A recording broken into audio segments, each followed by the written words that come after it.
오늘 말씀의 제목을 같이 한번 읽어보겠습니다. 자, 시작. 아브라함과 라합이 증언하는 것. 오늘 야고보서 강의 6번째 시간인데요. 아브라함과 라합이 증언하는 것이라는 제목으로 말씀을 함께 나누겠습니다. 지난주 우리가 야고보서 말씀을 나누었는데요. 제목이 마음만으론 부족하다, 마음만으론 부족합니다라는 제목으로 함께 나누었습니다. 사실 제목을 굉장히 좀 순화시켰어요. 지난주 우리가 명절 때문에 온 세대가 함께 예배를 드리다 보니까 좀 메시지가 사실은 굉장히 날카롭잖아요. 행함이 없는 믿음은 죽은 것이다. 이 메시지가 결코 쉽거나 가벼운 메시지가 아니거든요. 근데 그거를 함께 이렇게 말씀을 나누면서 전 세대가 함께 있으니까 약간 좀 순한 맛으로 해야 되겠다 해서 좀 제목도 조금 부드럽게 만들고 했는데 오늘은 조금 더 적나라하게 한번 나눠볼까 합니다. 행함이 없는 믿음은 생명이 없는 죽은 믿음이다. 여러분, 이 부분은 항상 우리가 살아가면서 생각할 수밖에 없는 부분인 것 같아요. 우리에게 믿음이 있으나 내 삶에 어떤 열매가 있고 행함이라고 하는 그런 열매가 정말 맺어지고 있는가에 대해서는 우리 스스로에게도 항상 갸우뚱할 수밖에 없기 때문에 이 부분에 대해서는 적어도 조금은 부담감이 있지 않을까 싶습니다. 자, 오늘도 이제 그 맥락 안에서 말씀을 계속 이어갈 텐데, 근데 우리가 이 말씀을 나누면서 우리가 앞서 이제 로마서 말씀을 쭉 작년에 나누었잖아요. 로마서 말씀을 올해 나누었잖아요. 로마서 말씀과 야고보서 말씀이 조금은 상충되는 느낌이 있기 때문에 이 오해를 조금 풀고 오늘 말씀을 좀 시작하려고 합니다. 로마서는 이신칭의라고 하는 교리가 굉장히 강렬하게 우리에게 선포되잖아요. 오직 믿음으로 구원을 받는다. 이신칭의.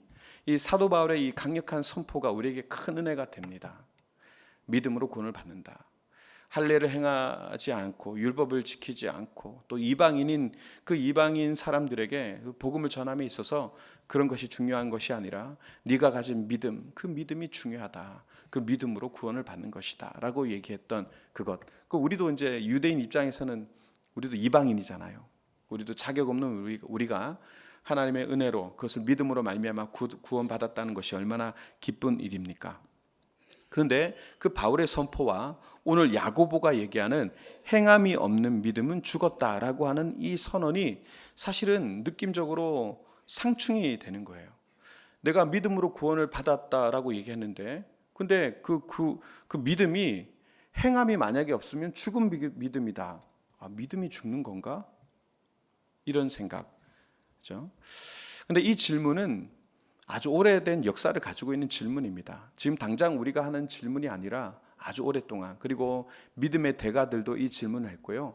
또 종교개혁가였던 마틴 루터도 이 부분에 대해서 깊이 고뇌를 했습니다. 사실 마틴 루터가 살아가던 그 시대는 어떻습니까? 지금처럼 이 교회가 있었죠. 지금 우리가 프로탄 말이잖아요. 기성 이 교회가 아직 없을 때, 프로테스탄트 교회가 없을 때, 그러니까 종교개혁 이후에 지금의 교회가 생겨났잖아요. 그죠?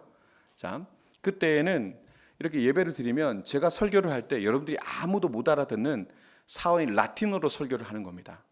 회중이 굉장히 많이 앉아 있는데 앞에 있는 설교를 아무도 알아듣지 못해요. 그게 실제로 있었던 예배입니다. 성경을 그 누구도 읽지 못했어요. 교부들만이, 사제들만이 그것을 읽었고 독점했어요. 성도들은 그것을 읽지 못했습니다. 근데 마틴 루터라는 사람이 이것을 보면서 그 당시에 그 교부들이 어떤 짓을 했습니까? 면죄부 이런 걸 팔았잖아요. 행함에 대해서 강조했습니다. 근데 특히 행함이 어떤 행함이었냐? 연옥에 계신 부모님을 여러분들이 구원하고 싶습니까? 그럼 여러분들이 그 계단을 무릎으로 기어 올라와서 헌금을 하십시오.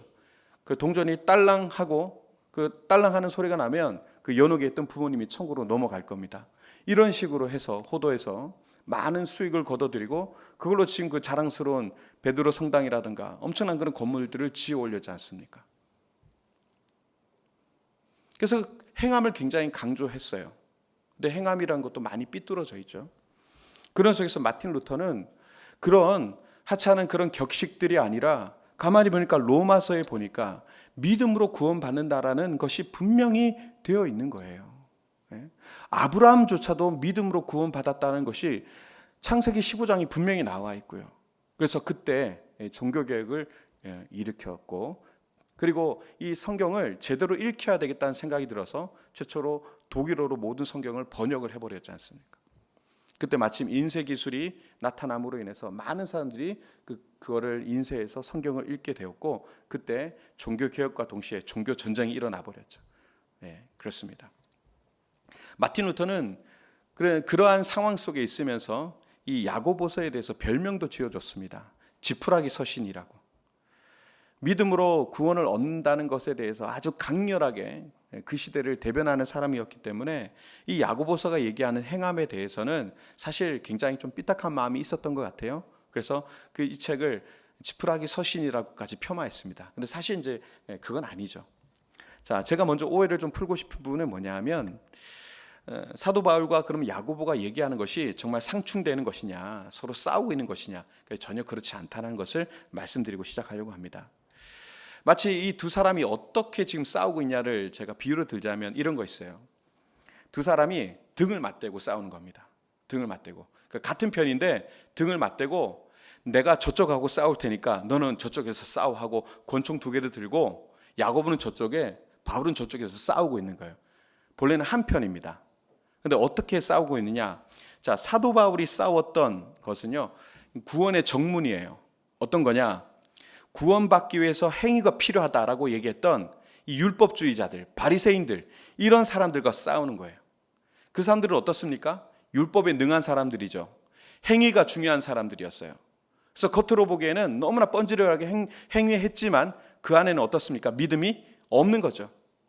하나님의 말씀에 대한 이해도 없고 보내신 예수 그리스도를 알아보지 못하는, 알맹이가 하나도 없는 그런 신앙을 가진 사람들이었어요. 그 율법학자들을 향해서 아니다, 구원은 믿음으로 받는 것이다.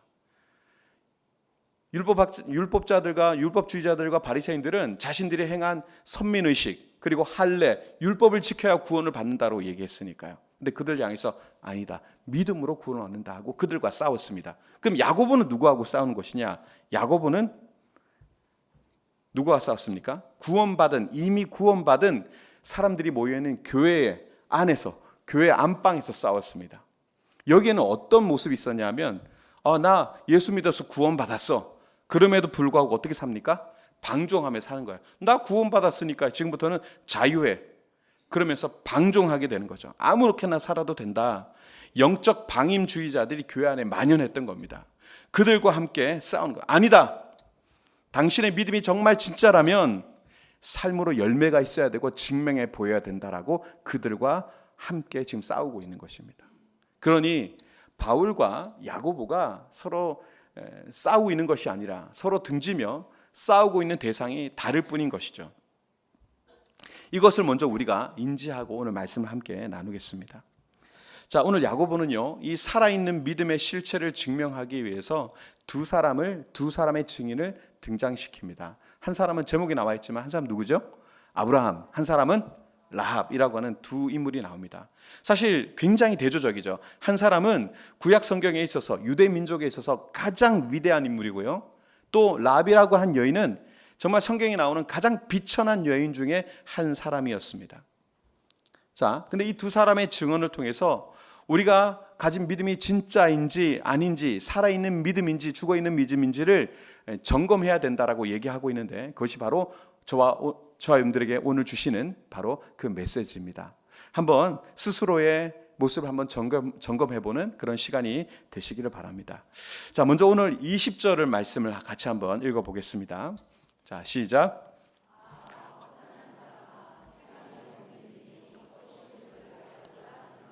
아멘. 자, 20절에 허탄한 사람아. 근데 라고 얘기하는 것은요, 말 그대로 탄식하는 겁니다. 그냥 하는 게 아니라 하고 탄식하는 탄식어입니다. 이 문장을 조금 쉽게 여러분들에게 말씀을 드리면 이런 거죠. 이 어리석은 사람들아, 이 어리석은 자들아, 그대들은 행함이 따르지 않는, 행함이 없는 그 믿음이 얼마나 쓸모없고 또 가치 없는 것인지를 아직도 모르는가? 이 얘기를 하고 있는 겁니다. 행함 없는 믿음이 얼마나 속빈 깡통 같고 요란할 뿐이다. 아무 실체가 없는 것인데 그걸 아직도 알지 못하는가? 라고 탄식하면서 야고보가 얘기하고 있는 겁니다. 그리고 그 안타까움과 동시에 뒤에서 이제 우리가 행함이 있어야 되는 것에 대해서 설득하면서 얘기하면서 두 인물을 얘기하는데 먼저 아브라함을 소환하여 얘기합니다. 자, 21절을 같이 읽어보겠습니다. 자, 시작. 우리 조상 아브라함이 그 아들 이삭을 제단에 바칠 때에 행함으로 의롭다 하심을 받은 것이 아니냐. 아멘. 자, 이 구절도 우리가 언뜻 읽으면은 마치 바울의 로마서 말씀과 부닥치는 듯한 느낌이 들 수 있습니다. 그런데요, 절대 그렇지 않습니다. 우리가 성경을 좀 맥락대로 쭉 읽으면 금방 이해가 됩니다. 아까 처음에 서두에 말씀드렸지만 여러분, 아브라함이요 믿음으로 말미암아 구원을 받았잖아요. 그 내용이 창세기 앞서 15장에 나옵니다. 15장에서 하나님께서 그에게 약속을 주셨고요. 그는 그 많은 별들을 바라보면서 그 약속을 믿었습니다. 그리고 의롭다고 여김을 받았습니다. 이것이 신학적으로 칭의라고 하는 것이고, 의롭다 여김을 받는 것, 구원의 시작인 것이죠. 자, 창세기 15장에 나오는 것인데, 지금 오늘 본문이 얘기했던 야고보서 21장에서 얘기하는 아브라함이 아들 이삭을 바치는 건 창세기 몇 장이 나오죠? 22장에 나옵니다. 한참 뒤에 나옵니다. 시간적으로도 수십 년이 지난 상태예요. 자, 이삭을 바친 사건은요 한참 뒤의 일입니다. 그렇다면 이 사건이 무엇을 의미하는 것인가? 사람들은 그냥 지금 21절 요것만 딱 읽으면은 창세기 22장의 얘기를 떠올리면서, 맞아, 아브라함이 아들 이삭을 바쳤기 때문에 하나님께서는 그를 의롭다 여기셨고 그의 믿음이 진짜 믿음인 거야, 이렇게 얘기하겠지만 그렇지 않은 거예요. 한번 맥락을 한번 보십시오. 15장에서 그는 하나님을 믿음으로 의롭다 여김을 받았어요. 하나님의 자녀로서의 의롭다 여김을 받았고, 시간이 지나왔고 그는 아들 이삭을 하나님의 앞에 바칠 만큼, 정말 삶의 전부이고 백세에 얻은 아들, 얼마나 귀합니까? 그 아들을 하나님 앞에 바칠 만큼 신앙이 성장했어요. 70세에 부름받아 지금 100세가 좀 넘어서 아들을 이제 키워냈는데 그 아들을 바친다. 여러분, 그의 신앙의 성장이 얼마나 비약적입니까? 이거 모태신앙 여기 계시죠? 우리의 삶이 잘 변합니까? 변합니까? 40년 50년 신앙생활에도 우리가 얼마나 신앙생활이 얼마나 더디게 갑니까? 근데 그가 늙음하게 하나님을 만났고 부름받아서 정말 자신의 모든 것을 드릴 만큼 신앙이 비약적으로 30-40년 만에 그 신앙을 이루어냈습니다.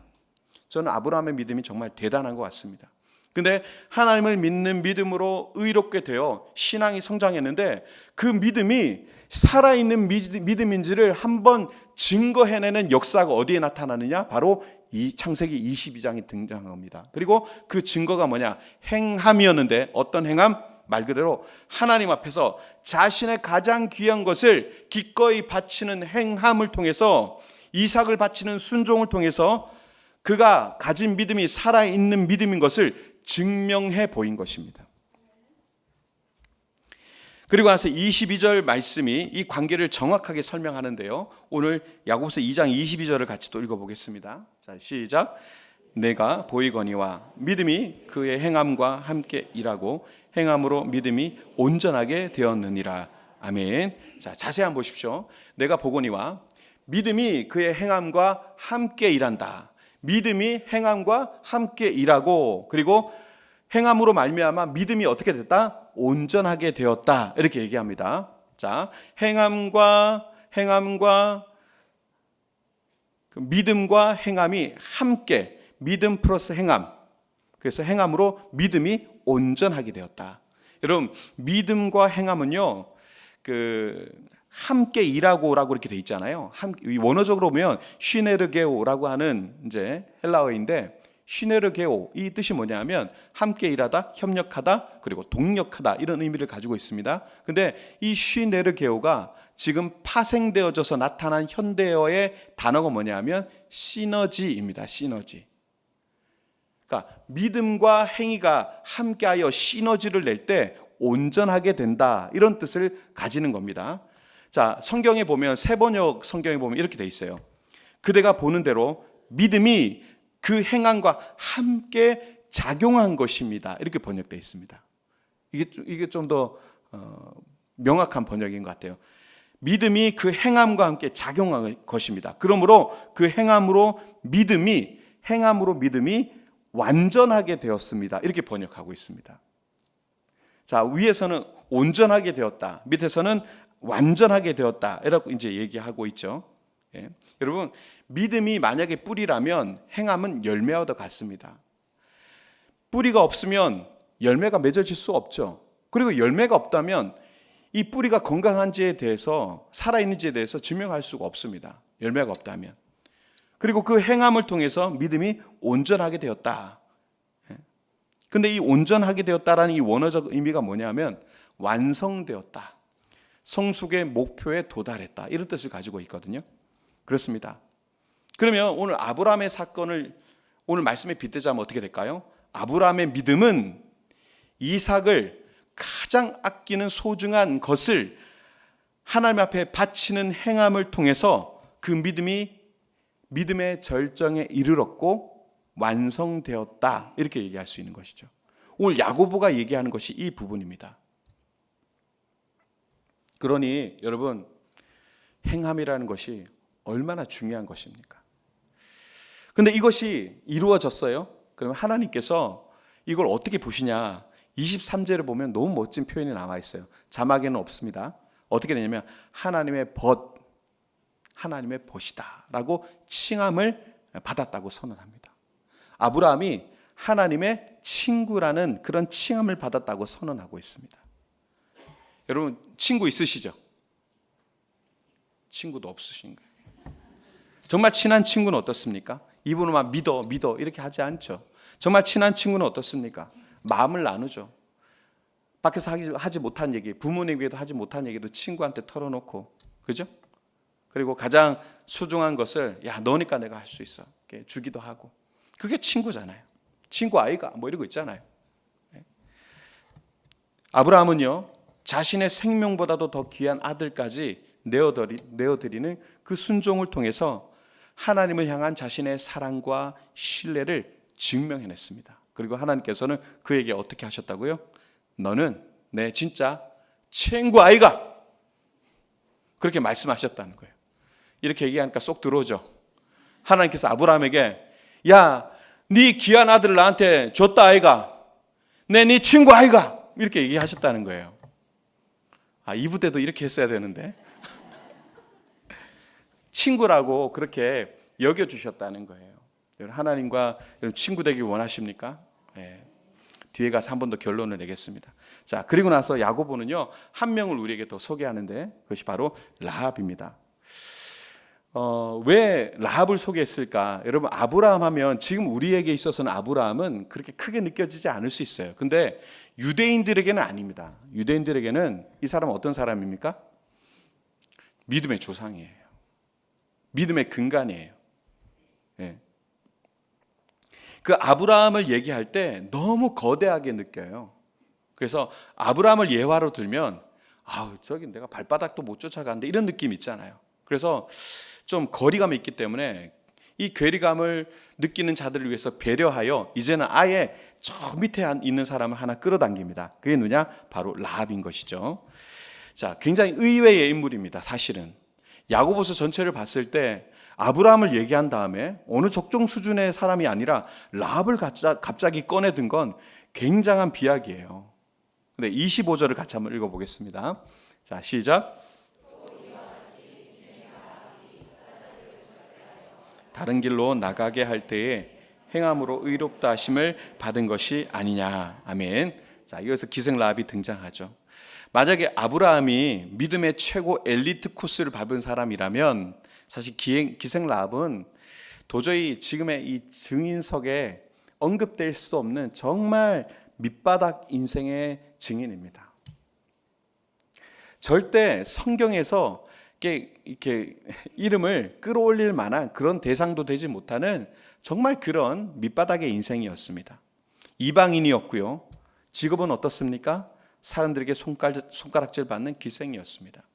자, 이 기생이라는 말이 여러분 이제 현실적으로 조금 고증으로 말씀을 드리면 그녀가 머무는 곳은 성벽 위에 거주한다라고 이제 기록되어 있는데 성문 근처예요. 근데 그 당시 성문 근처에 여관과 또 주막이라 지금 얘기하면 펍 같은 거죠. 술집이라든가 여관들이 이렇게 있었고요. 그래서 많은 사람들이 이렇게 왔다 갔다 하는 곳이었습니다. 근데 거기에다가 매춘을 같이 겸했던 그런 장소이기도 했습니다. 당시에는. 성문 근처라는 것은 외부인들이 먼저 접근하는 곳이죠. 그래서 도시의 정보를 얻기가 쉬웠습니다. 많은 사람들이 이제 왔다 갔다 하는 정보의 교차로 같은 곳이니까요. 여행객, 상인들도 올 것이고, 또 다른 도시에서 온 그런 사신들이라든가, 또 여리고 있는 사람들 중에 음지에서 놀고 싶어하는 사람들이 있잖아요. 꼭 이런 데서 놀고 싶어, 술 한잔 하고, 또 매운 굴에 들어가려고 하는 그런 사람들, 군인들, 관리들, 이런 사람들이 여기에 막 오니까요. 고객들이 굉장히 다양했겠죠. 근데 사람들이 거기 가서 술 먹으면서 얘기 나누면 긴장 풀리니까 수많은 얘기를 쏟아낼 거 아닙니까? 거기에는 굉장히 허접한 정보도 있겠지만 아주 비밀 같은 그런 이야기들도 그 안에서는 다 이렇게 나오게 될 것이고요. 그 라합이 그들 속에서 그런 일을 하다 보니까 어땠을까요? 많은 고급 정보들을 얻을 수 있었을 거라고 이제 유추가 되는 것이죠. 그래서 실제 라합이요, 그 여호수아서 그 2장에서 보면은 정탐꾼들이 왔을 때 그들을 돌려보내잖아요, 그죠? 숨겨줬다고 돌려보낼 때 기가 막힌 정보를 줍니다. 내려가서 사흘 동안 있다가 그리고 나서 나가세요. 굉장히 디테일하게 얘기해 줍니다. 타이밍까지도. 근데 그렇게 왜 이렇게까지 기록했을까 이렇게 생각해 보면 그만큼 그가 그 사회 구조 안에서 돌아가는 모든 정보들을 굉장히 많이 알고 있었기 때문에, 그가 가진 직업과 위치 때문에 알 수 있었던 정보가 있었기 때문에 그렇게 해줄 수 있었다는 것이죠. 자, 어찌됐든 신분으로 보나 도덕적 수준으로 보나 라합은 사실 구원과는 굉장히 거리가 멀어 보이는 사람임은 분명합니다. 근데요, 그녀가 의롭다 하심을 얻었어요. 근데 어떻게 의롭다 함을 얻었습니까? 자, 아시다시피 금방 말씀드렸지만 그가 여리고성에 들어온 이스라엘 정탐꾼을 숨겨주었습니다. 자, 정탐꾼을 숨겨줬다니까 좀 이상하죠? 하나님의 사람을 숨겨줬습니다. 그리고 그들을 다른 길로 도망치게 도와주었습니다. 사실 이건 굉장히 위험한 일이에요. 그렇지 않습니까? 자신의 목숨을 건 일이라고 봐야 됩니다. 발각되면 자신뿐만 아니라 가족들까지도 다 죽임을 당할 수 있는, 어차피 인권의 저 밑에 밑바닥에 있는 인생이기 때문에 죽여도 그만인 그런 사람들일 수도 있어요. 그리고 근데 이런 하찮은 사람들이 나라까지 배신했으니 봐줄 게 뭐 있겠습니까? 그러니까 굉장히 위험천만한 그런 선택이었습니다. 그런데요, 그가 이런 행동을 했어요. 왜 했을까요? 여호수아 2장에 보면요, 자세하게 나와 있는데 제가 한번 읽어드리겠습니다. 여호수아서 2장 8절에서 13절까지 제가 천천히 한번 읽어드리겠습니다. 또 그들이 눕기 전에 라합이 지붕에 올라가서 그들에게 이르러, 자, 라합이 그들에게라고 하면 정탐꾼을 얘기하는 겁니다. 9절, 말하되 여호와께서 이 땅을 너에게 주신 줄을 내가 아노라. 우리가 너희를 심히 두려워하고 이 땅 주민들이 다 너희 앞에서 간담이 녹나니 이는 너희가 애굽에서 나올 때부터 여호와께서 너희 앞에서 홍해물을 마르게 하신 일과 너희가 요단 저쪽에 있는 아모리 사람의 두 왕 시혼과 옥에게 행한 일, 곧 그들을 전멸시킨 일을 우리가 들었음이니라. 우리가 듣자 곧 마음이 녹았고 너희로 말미암아 사람이 정신을 잃었나니 너희가 하나님 여호와는 위로는 하늘에서도 아래로는 땅에서도 하나님이시니라. 이거 완전 신앙 고백이죠. 그리고 나서 이제 그러므로 이제 청하노니 내가 너희를 선대하신즉 너희도 내 아버지의 집을 선대하도록 여호와로 내게 맹세하고 내게 증표를 내라. 그리고 나와 부모와 나의 남녀 형제와 그들에게 속한 모든 사람을 살려주어 우리의 목숨을 죽음에서 건져내라. 이렇게 이제 얘기합니다. 여러분, 라합이 정보가 엄청 바삭하죠. 어디로 거슬러 올라갑니까? 그들이 출애굽하여 홍해를 건너는 시점부터 해가지고요, 광야 40년과 요단 동편 땅을 차지한 모든 역사를 완전히 꿰뚫고 있어요. 한낱 기생이. 수많은 이스라엘 민족과 그들이 섬기는 여호와 하나님에 대한 정보가 굉장히 많았다는 겁니다. 그런데요, 중요한 것은 그가 알고 있는 것에 그치지 않았다는 겁니다. 그것을 믿었다는 것입니다. 위로는 하늘에서도 아래로는 땅에서도 하나님이시니라 라고 고백했습니다. 신앙 고백이죠. 그리고 거기서 끝나지 않았어요. 그 믿음을 따라 행동했습니다. 어떻게 해요? 정탐꾼들, 다시 말씀드리지만 하나님의 사람들을 숨겨주는 구체적인 행위로 그 자신의 믿음을 증명했고 결국 그 믿음으로 말미암아 그 가족이 구원을 받게 되는 것이죠. 여러분, 이 라합의 이야기는 우리에게 위로와 도전이 분명히 됩니다. 우리의 과거가 어떠하든지, 내가 얼마나 연약하든지, 내 신분이 어떠하든지 그건 다 중요하지 않다는 것이죠. 하나님이 진짜 살아계시다는 믿음이 우리에게 있다면 오늘 그 믿음을 따라 작은 용기를 내어 하나님 앞에 행할 때, 행함의 열매를 낼 때 하나님은 우리의 그 행함을 보시고 야, 너 믿음이 진짜 있구나. 네 믿음이 진짜구나. 네 친구 아이가. 이렇게 말씀해 주신다는 거예요. 그리고 우리를 통해서 구원의 역사를 이루어 가신다는 것입니다. 말씀을 정리하겠습니다. 오늘 우리는 두 명의 증인을 만났습니다. 아브라함과 라합. 믿음의 조상 아브라함, 또 세상 가장 낮은 곳에 있었던 라합, 두 사람은요 무척 달랐습니다. 그런데 한 가지 공통점이 있었어요. 그게 뭐냐? 바로 그들이 가지고 있는 믿음, 그 믿음이 머리에만 머무는 죽은 믿음이 아니라 삶으로 움직이는 살아있는 믿음, 행함의 믿음이었다라는 것입니다. 자, 오늘 야고보서 26절을 보면요 마지막 그냥 정점에 쐐기를 박습니다. 어떻게 얘기합니까? 영혼 없는, 같이 읽겠습니다. 시작.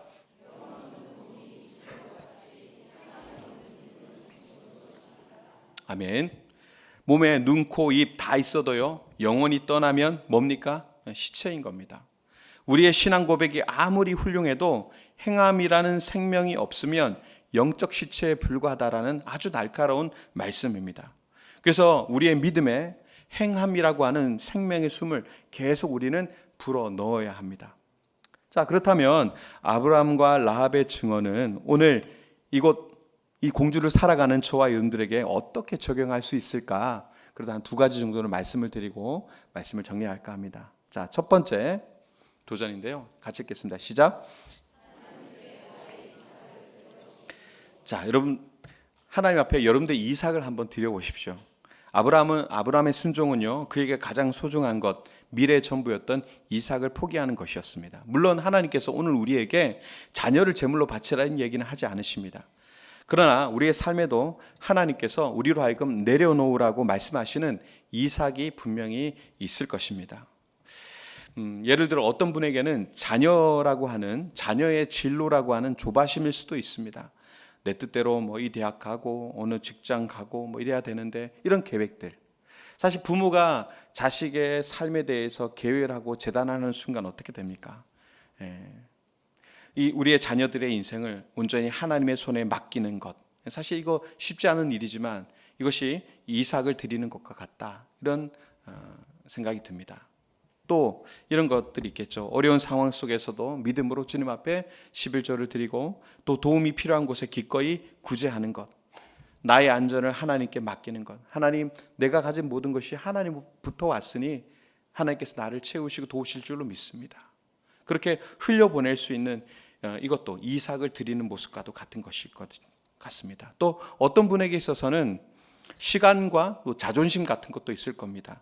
주말에 편히 쉬고 싶죠. 피곤하니까. 그러나 교회 이름 없는 자리에 여전히 그 자리에 가서 섬기고 봉사하고 또 예배하고 기도하는 것. 또 억울한 상황에서도 먼저 사과하면서 관계 회복을 위해서 나의 자존심을 잠시 꺾는 것, 이런 것조차도 나의 이삭을 드리는 것이지 않을까 싶습니다. 이번 한 주 하나님께서 나로 하여금 내려놔라라고 말씀하시는 그 이삭이 무엇인지를 한번 생각해 보시면 좋겠고요. 주님, 이것도 주님 것이지요. 저의 알량한 자존심, 제가 가지고 있는 소유, 제가 가지고 있는 이것저것, 그러나 이거 모든 하나님의 것입니다. 하나님께 드리니, 하나님께 내려놓으니 하나님께서 책임져 주십시오. 그럴 때 하나님께서 오늘 아브라함 이삭을 바쳤을 때 어떤 복을 주셨죠? 여호와 이레의 복을 주셨거든요. 여호와 이레의 복은 아무나 받는 게 아닙니다. 가장 소중한 걸 드릴 때 받는 복이 여호와 이레의 복이에요. 제가 평촌에 있는 이레 교회에서 8년을 살겠습니다. 그 이레란 이름이 되게 무서워요.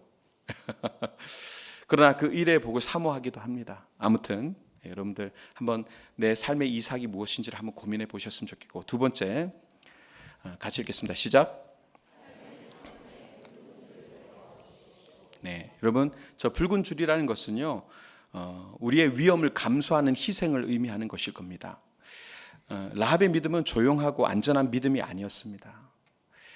그녀는 자신의 목숨을 걸었어요. 사회적으로 이방인이었던 정탐꾼을 숨겨주고 그들의 편이 되어주는 위험을 감수했습니다. 물론 또 하나님께서 오늘 우리에게 스파이를 감춰줘야 돼 이런 얘기는 하지 않으시겠지만 그렇습니다. 근데 우리 주변에 라합의 환대가 필요한 정탐꾼들이 있습니다. 예를 들면 우리 교회에 처음 나온 새 가족들일 겁니다. 이 새 가족들이 오실 때요, 정탐꾼처럼 오세요. 그래서 막 이렇게 교회를 알아봅니다. 먼저 인터넷으로 온라인을 정탐합니다. 유튜브를 정탐하고 홈페이지를 정탐하며 저의 설교를 다 분석해 봅니다. 그리고 돌아다닙니다. 공주중앙 장로교회 공주중 7개 있잖아요. 공주중앙 침례교회 공주중앙 교단별로 다 있잖아요. 우리 교회 중앙 되게 좋아요. 하여튼 교회가 되게 많아요. 다 돌다가 우리 교회에 옵니다. 그런데 중요한 건 뭐냐? 왔어요. 근데 교회에 라합이 없는 거예요. 딱 오면은 그냥 쌩한 거예요. 그냥 아무도 인사 안 해요. 근데 라합처럼 딱 가서 와슈? 한번 좀 물어봐주고 잘 오셨슈? 얘기해주고 좋지요? 얘기해주고 그 따뜻하게 온기가 있어야 되는데 아무도 반겨주지 않아.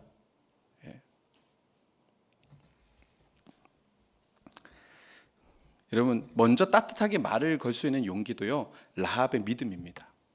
또 이런 것도 있죠. 주변에 소외된 사람들, 외면당하는 이웃들, 장애우들, 외국인 노동자들 말 걸어주고 따뜻한 눈길 주고 이런 것들도 라합의 믿음의 모습일 겁니다. 그리고 심지어 나와 생각이 다른 성도들 있죠. 정치적 입장도 다르고 또 여러 가지 성격이 맞지 않아서 피하고 싶었던 사람들. 근데 그냥 가서 커피 한잔 할게요? 이렇게 커피 한잔 나누고 또 대화도 좀 나눠보고 그런 거 좋잖아요. 이 또한 사실은 라합의 믿음입니다. 이번 주 한 주 라합의 믿음이 편한 믿음이 아니었습니다. 감수하는 믿음이었어요. 먼저 다가가서 불편함을 감수하더라도 기꺼이 품어야 될 정탐꾼이 여러분들 삶 속에 있습니다. 집에도 하나씩 있을 거예요. 그 정탐꾼이 있을 겁니다. 그들 다가가서 토닥여주고 말 걸어주고 또 먼저 손 내밀고 그렇게 하는 그런 붉은 줄을 내거는 그런 여러분들이 되시기 바랍니다. 집집마다 이번 주에는 붉은 줄이 하나씩 툭툭 나왔으면 좋겠어요. 이게 영의 눈으로만 보입니다. 갔더니 집에 가 진짜 벌건 줄을 내놓지 마시고 삶으로 행함으로 그렇게 하셨으면 좋겠습니다. 우리 공주중앙교회가 요즘 그 교회가 욕을 먹을 때 이런 거 있잖아요. 입만 살았다고. 성도들이 물에 빠지면 입만 동동 뜬다고 이런 얘기 막 비아냥거리면서 했잖아요. 그죠? 말뿐만 아니라 행동으로. 그래서 고백해서 우리의 믿음이 이 행위와 함께 시너지를 내어 완전해지는 그런 성도, 그런 교회 될 수 있기를 바랍니다. 그런 저와 여러분 되시기를 주님의 이름으로 축원드립니다.